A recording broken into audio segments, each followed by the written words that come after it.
Black and Gold Nation. If you've been paying close attention to how the Steelers are evaluating this 2026 quarterback class, you can already see the direction they're leaning toward. This is not a class that's inspiring confidence at the top, and internally, there's a growing sense that reaching for a quarterback early could be a mistake that sets the franchise back instead of moving it forward. Let's start with the name that keeps coming up whenever first-round conversations happen, Ty Simpson. On paper, he's the only quarterback in this class that even carries a legitimate round 1 grade tied to Pittsburgh. But here's where things get interesting. Being the top option doesn't necessarily mean he's the right option. There are real concerns about whether he fits what the Steelers need, especially when you factor in the physical demands of the AFC North. We're talking about a division where weather becomes a factor late in the season. Cold, wind, rain. It's not forgiving. And Simpson, despite his flashes, comes with questions about hand size, durability, and overall sample size. He showed high-level processing and ran a pro-style offense at Alabama, which absolutely matters. That 4-game stretch against top SEC opponents, including a win over Georgia on the road, was arguably the best stretch any quarterback in this class put on tape. But then you look at the injuries, the limited experience, and you have to ask yourself, can he survive a full NFL season, let alone thrive in this division? And here's the bigger picture. Internally, there's a belief that other positions like wide receiver and guard may offer more immediate value. That tells you everything about how this front office is weighing risk versus reward. Instead of forcing a pick, the Steelers seem prepared to pivot. Now, this is where things really start to get intriguing for fans, because if Pittsburgh waits, and all signs suggest they might, the conversation shifts to developmental prospects with upside, and one name that stands out in that range is Drew Aller. Aller is the kind of quarterback that fits the identity of AFC North football. Big frame, strong arm, able to cut through tough weather conditions. When you watch his tape, you see flashes that remind people of Justin Herbert coming out of Oregon. Not because they're identical players, but because both dealt with inconsistent systems and supporting casts that didn't always help them shine. There's real arm talent here, deep ball touch, flashes of anticipation, the ability to read the full field. It's all there, but at the same time, the floor is low. Footwork issues, inconsistent mechanics, and timing problems show up too often. If those don't get fixed, this is a player who could struggle to stick in the league, but if they do, you might be looking at a legitimate starting quarterback who fits exactly what Pittsburgh has been searching for. And here's why the Steelers could be the perfect landing spot. You're not throwing him into the fire immediately. You let him sit, develop, clean up the fundamentals. You give him time behind a veteran presence, let the coaching staff refine his mechanics, especially his footwork, which is the biggest concern right now. In that kind of environment, Aller's ceiling becomes very real. Now compare that to someone like Garrett Nussmeier, and you start to see the philosophical divide. Nussmeier is more polished mentally, he processes defenses well, anticipates throws, and you can tell he's been around coaching his entire life. But the trade-off is physical upside. He doesn't have the same arm strength, the same build, or the same ability to dominate in harsh conditions. There's also the issue of turnovers and limited playmaking outside of structure. At best, you're probably looking at a solid, reliable quarterback, maybe someone in the mold of a high-end backup or a mid-tier starter if everything breaks right. But is that enough for a team trying to compete at the highest level? And that's really what this entire situation comes down to. The Steelers are weighing ceiling versus safety, upside versus reliability, and most importantly, timing, because this class doesn't offer a clear can't-miss answer. As you move further down the board, names like Baron Morton start to enter the conversation as potential late-round steals. His situation is unique. Much of his late season struggles came while playing through a serious injury. Turn on the earlier tape and you'll see a quarterback with quick decision making, solid mechanics, and the ability to push the ball downfield. There's something there if developed correctly. Then you've got players like Carson Beck, who brings experience but limited upside, and developmental prospects like Cole Payton and Taylon Green, who offer athletic traits but need significant refinement. Green in particular could be used creatively, almost like a hybrid weapon rather than a traditional quarterback. So when you step back and look at the full picture, it becomes clear, this isn't about finding the guy in round 1. It's about finding value, development,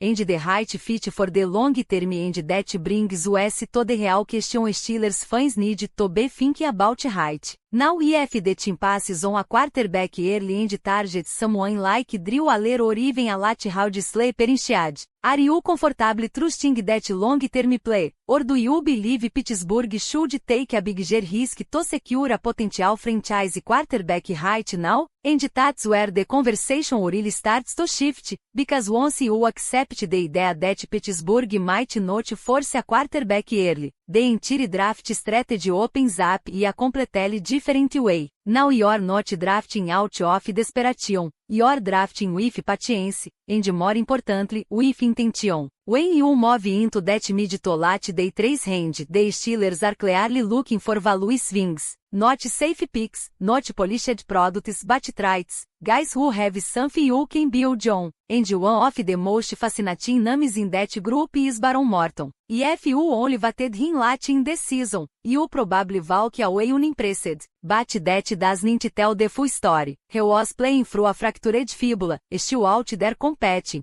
still shoving tokens, still flashing traits that coaches pay attention to, turning on the earlier film, and ULL notice a completely different player. Quick processing, decisive throws, smooth mechanics, and a willingness to attack the field. The system around him didn't do him many favors either, and that's something evaluators inside organizations always consider. Contest matters, supporting cash matters, coach matters, and when those things aren't helping you, your flaws tend to get magnified. That's why someone like Morton becomes interesting. Not because he's a finished product, far from it, but because if you hit on a player like that in the 5th, 6th, or even 7th round, you've just created serious value at the most important position in football. And if it doesn't work, you move on. Low risk, high potential reward. Now compare that approach to someone like Carson Beck. There's experience there. There's a level of readiness. But the ceiling feels capped. You're probably looking at a high-end backup, maybe someone who can manage games if everything around him is strong.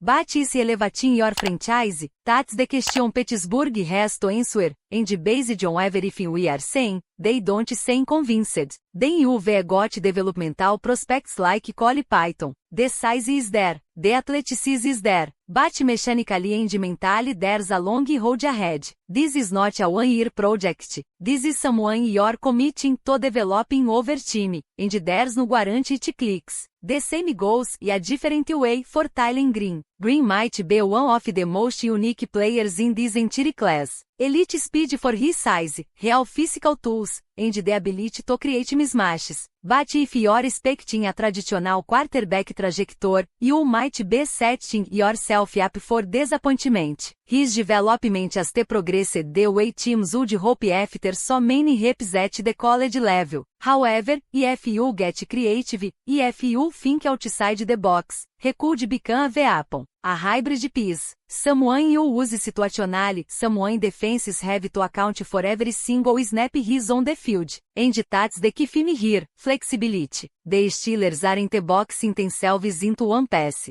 They are keeping options open, evaluating multiple tiers of quarterbacks, and aligning those options with value instead of forcing a narrative. Even when you get to the very late rounds, names like Sawyer Robertson and Joey Aguilar come into play simply because they have traits, arm strength, flashes of ability but lack consistency. And at that point in the draft, that's all you're really asking for. Give me something to work with. Give me a reason to believe that, with the right coaching and environment, there's a chance. Because ultimately, that's what this entire strategy is about. Not chasing headlines. Not reaching for a name just because it feels like the position needs to be addressed, but build a structure where, if you do take a quarterback, you're putting him in a position to succeed, and that brings everything full circle. If Pittsburgh sticks to this plan, if they prioritize roster strength early, take calculated swings later, and trust their development process, they betting on themselves more than they betting on this draft class. So now it comes down to you. If the Steelers walk away from this draft without a first-round quarterback, focus on other needs early, and then take a shot on a developmental player like Drew Aller or a late-round sleeper, Are you buying into that long-term vision? Because the reality is, this approach only works if the organization truly commits to the process. You can't draft a developmental quarterback on day 3 and then panic 6 months later when he's not ready. That's where teams fail. That's where plans fall apart, and that's exactly why this moment is so important for Pittsburgh. If they go this route, they are telling you something very clearly. They trust their coaching, they trust their system, and they believe they can develop talent better than most teams in the league. That's a bold statement, especially at the quarterback position, where development is everything. And think about what that could mean long term, instead of tying the future of the franchise to a single high-risk first-round pick in a VAC class. You're spreading that risk out, you're giving yourself multiple chances to hit. Maybe it's Drew Aller, maybe it's a late-round surprise like Baron Morton, maybe it's someone nobody is talking about right now. But you're creating competition, depth, and most importantly flexibility. At the same time, you're strengthening the roster around that future quarterback.